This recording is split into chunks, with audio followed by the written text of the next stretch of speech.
Shalom, senang sekali bisa kembali jumpa dalam program Abam. Anda bertanya Alkitab menjawab, kita masuk episode 821. Saya didampingi oleh Bapak Pendeta Dr. Yehuda yang akan membantu saya membacakan pertanyaan-pertanyaan sehingga hal ini bisa saving energi buat saya. Ya, silakan Pak, kita mulai. Ya, baik Pak. Yang pertama dari seorang perempuan berusia 17 tahun, seorang pelajar dari Medan. Bagaimana cara mengatasi rasa takut berlebihan, takut melakukan kesalahan, yang membuat hati selalu gemetar dan tangan bergetar dan berkeringat, ingin melakukan yang terbaik tapi takut yang menghantui pikiran dan hati. Terima kasih, Tuhan Yesus memberkati. Pasti masalahnya tidak sederhana. Ya.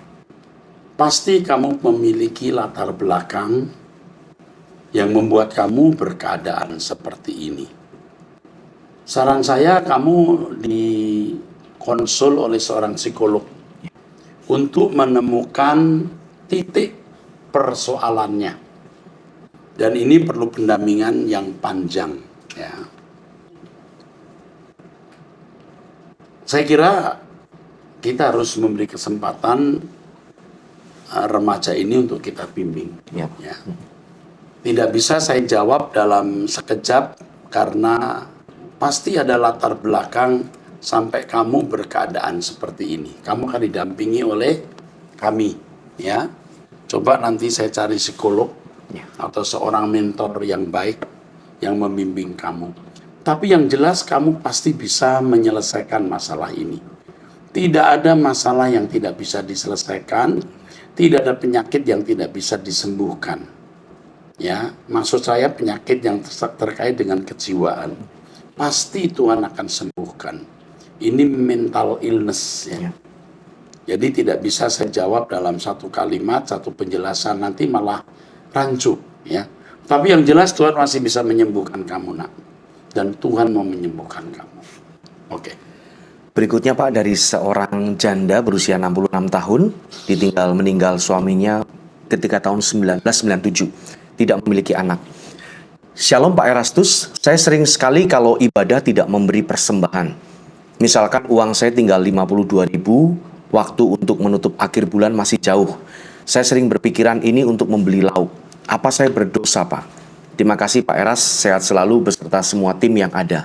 Pak Eras tetap kuat menghadapi serangan-serangan dari orang yang iri terhadap Bapak, GBU.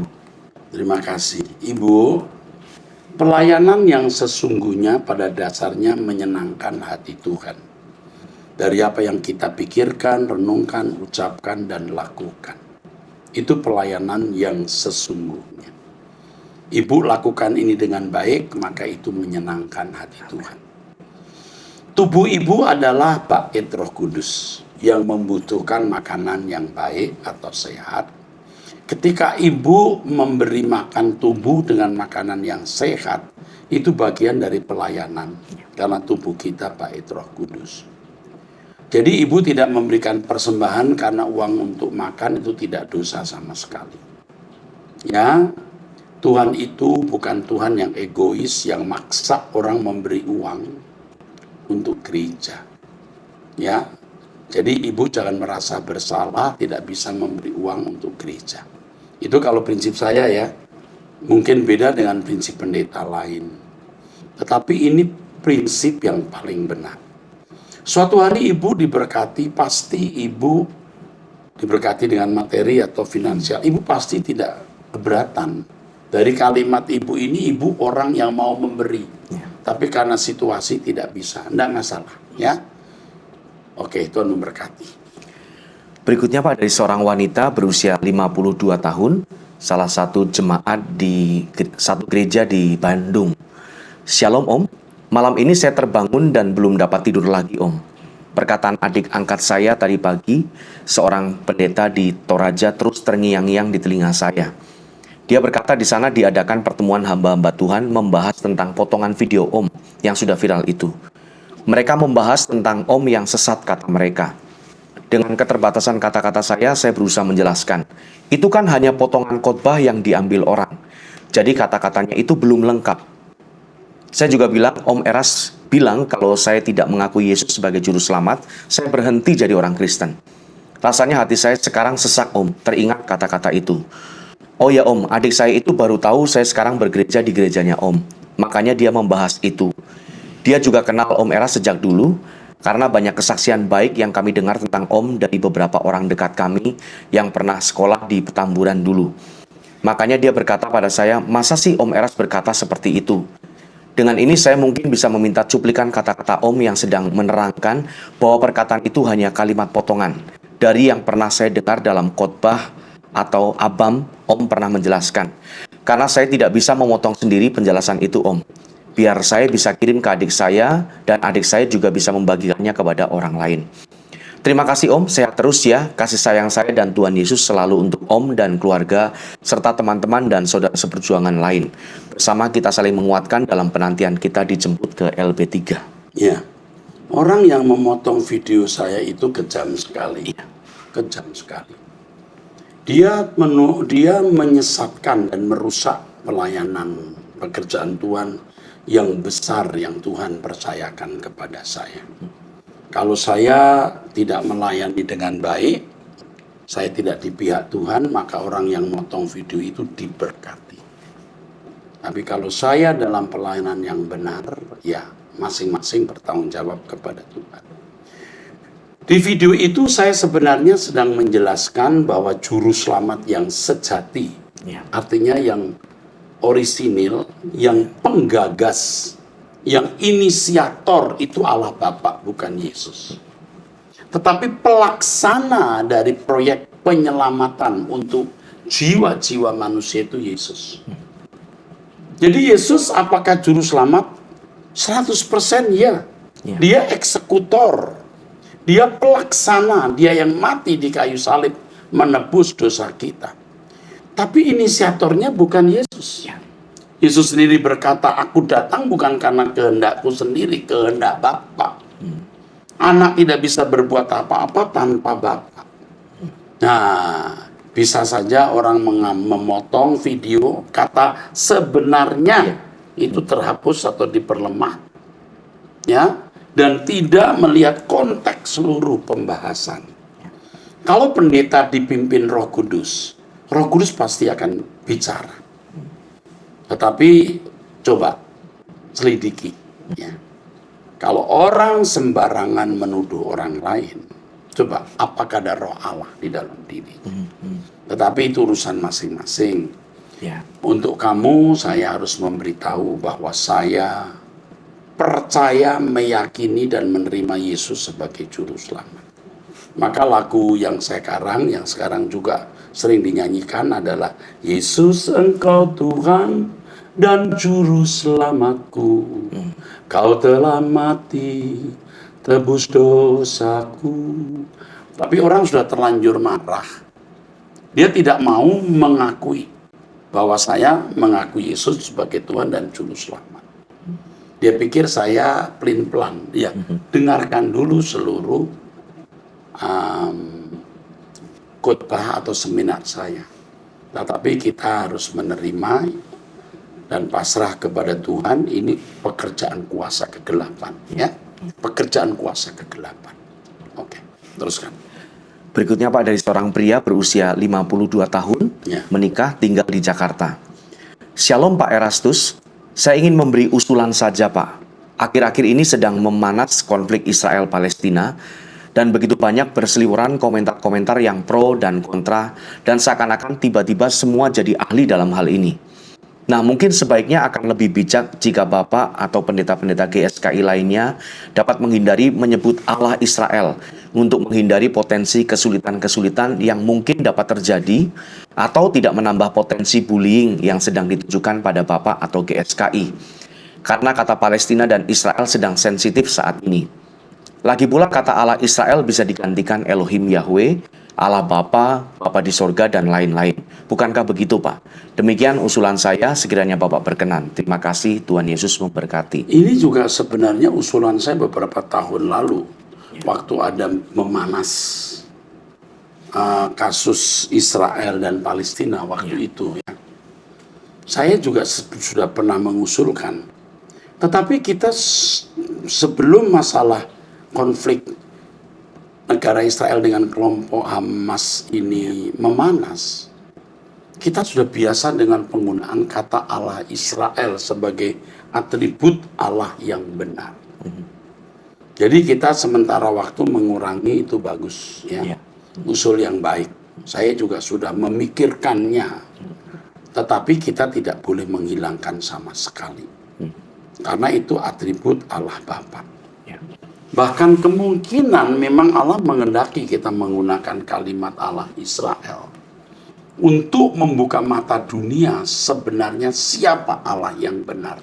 Sebelum dunia diakhiri oleh Allah Israel ini. Saya tidak memberikan komentar sama sekali soal perang ini, saudara. Bahkan saya mulai menghindari menyebut atau menceritakan mengenai bangsa Israel. Seperti misalnya ya, sampai dunia berakhir bangsa ini akan menjadi saksi. Siapa sebenarnya Allah yang benar itu. Dan sudah saatnya memang harus diproklamirkan. Suka tidak suka. Supaya jelas bahwa keselamatan datang dari bangsa Yahudi. Bukan dari bangsa lain. Tetapi usulan ini bijak. Bijak. Kita hindari sebanyak mungkin. Tetapi jangan tidak sama sekali. Saya akan berdoa.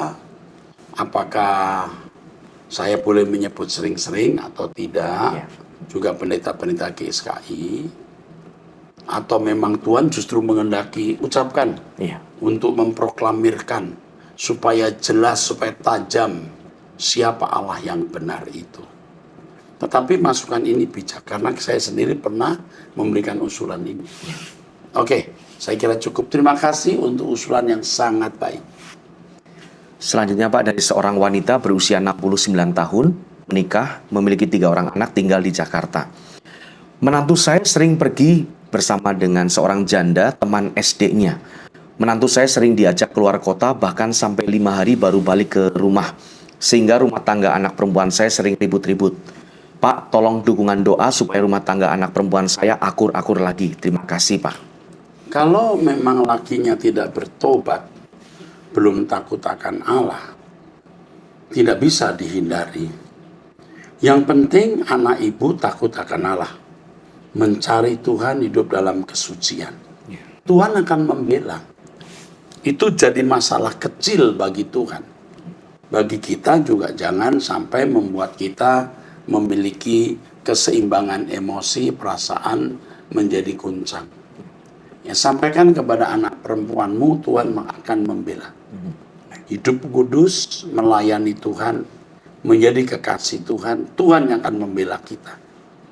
Jangan pakai tenaga pikiran sendiri, jangan banyak bicara. Diam itu berkuasa, ya. Diam itu powerful, ya. Silent is powerful. Oke, teruskan. Selanjutnya Pak, dari seorang wanita berusia 61 tahun. Pertanyaannya adalah, dalam kitab Wahyu pasal 7 ayat 5 sampai 8 tidak terdapat suku Dan. Oh iya, ini belum kita jawab ya. Sebelumnya Iya, pernah ada pertanyaan lain Pak. Oke, Mohon penjelasannya. saya belum periksa karena sibuk sekali. Ya, Nanti kita akan periksa ya. sudah dicatat Pak. Ya, Apa? sudah saya catat. Catat saja, nanti kita akan periksa. Tapi menurut saya ini tidak prinsip sekali kok. Ya. Ya. Tahu tidak terlalu menambah iman, tidak tahu tidak mengurangi iman.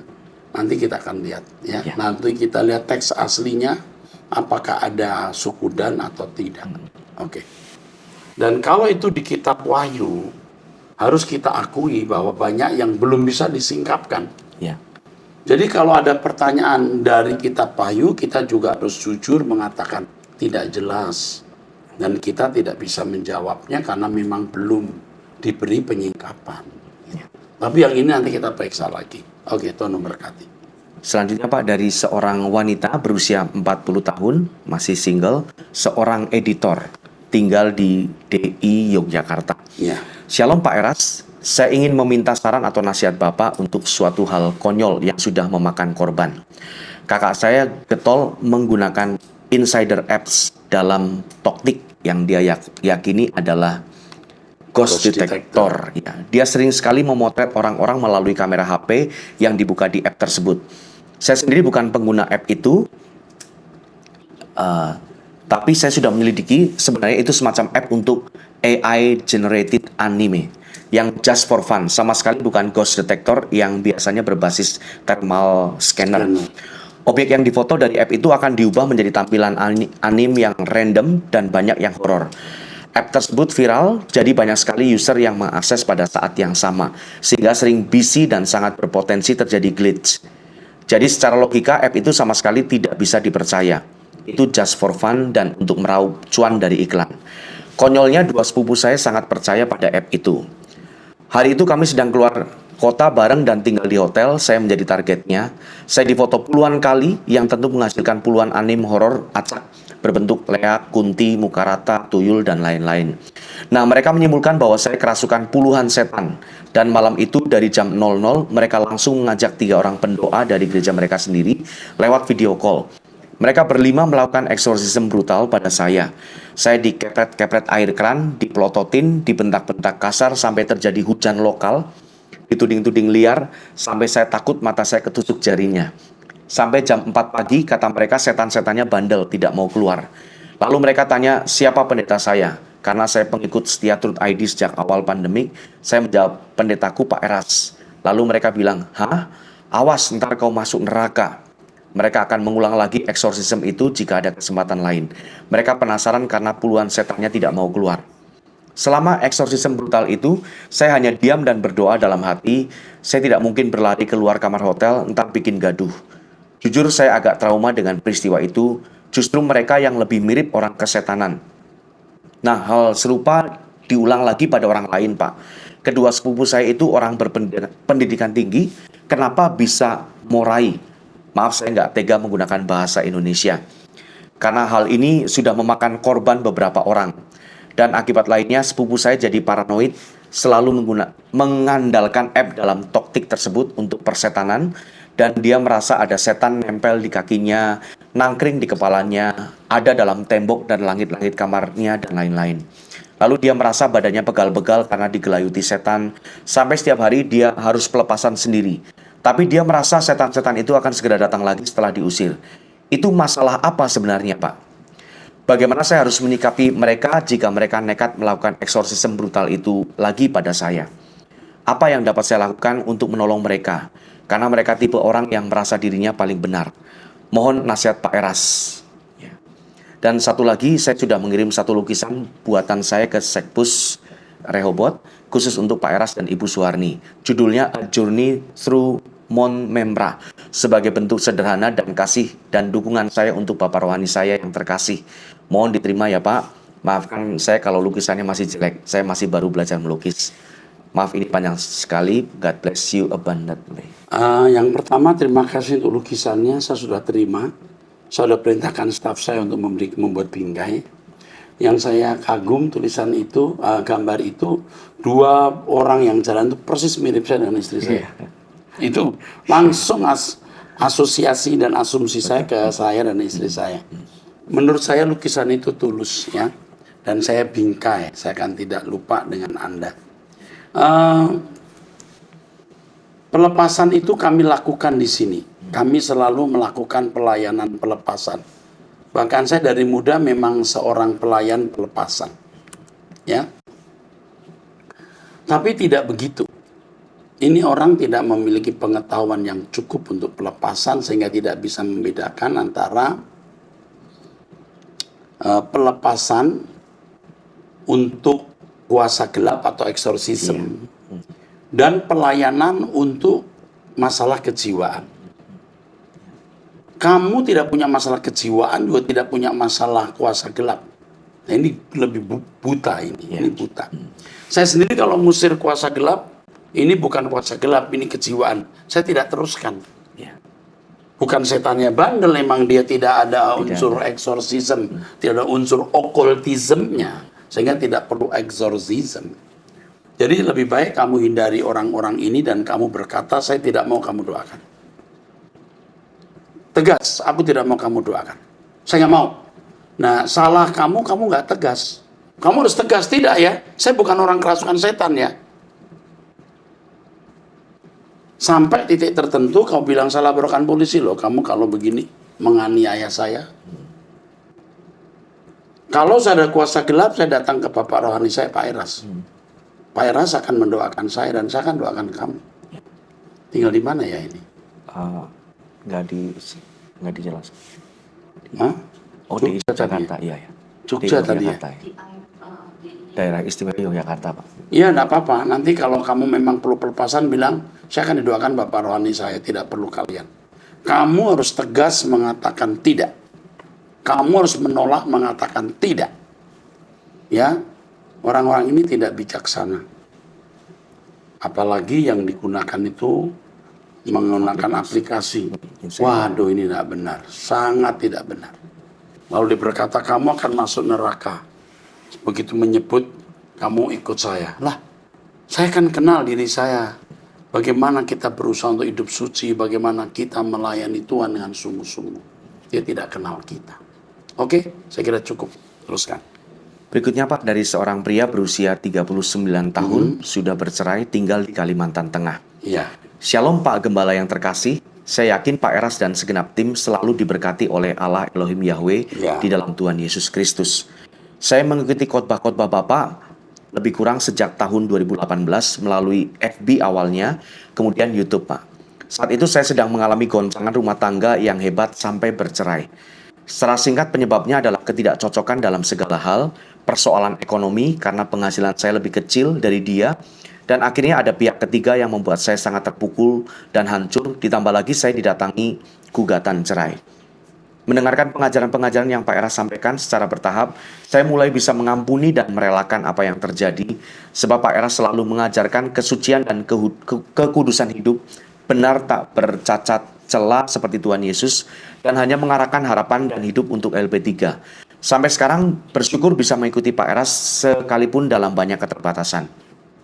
Oh iya Pak, saya sudah hampir 4 tahun merantau ke Kalimantan di daerah agak terpencil sebuah kabupaten yang menjadi salah satu alasan untuk saya hidup baru.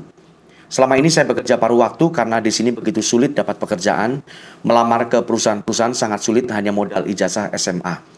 Saya mengikuti uji kompetensi bidang komputer Office Application dan puji Tuhan lulus. Dengan itu saya sampai sekarang mengajar di lembaga pendidikan program D1 di bidang itu. Sambil secara mandiri belajar juga desain grafis. Puji Tuhan selama ini saya menghasilkan uang sekian per bulannya untuk biaya hidup. Saya juga dapat PK jumlah tertentu setiap bulan dari gereja. Ya, ini pas-pasan sekali jumlah Pas-pasan ini. sekali, ya. Karena tidak lebih dari 2,5 juta ya. Iya. Oke. Awalnya saya sangat kaget karena biaya hidup di sini sangat mahal. Tetapi oleh pertolongan Tuhan saya mulai terbiasa dengan kekurangan. Saya siasati beberapa tahun ini hanya makan telur sebagai teman nasi dan puji Tuhan bisa dilewati. Saya bergereja di gereja lokal. Pendeta kami sangat baik, rendah hati. Saya benar-benar melihat kesungguhan beliau dalam melakukan firman Tuhan. Tetapi sesekali dalam khotbahnya beliau menyinggung-nyinggung tentang pengajaran Pak Eras. Saya tahu itu ditujukan ke saya karena beliau tahu bahwa saya pengikut Pak Eras karena saya melayani musik di gereja, mengajar sekolah minggu, dan kami sering berdiskusi tentang pelayanan di sini.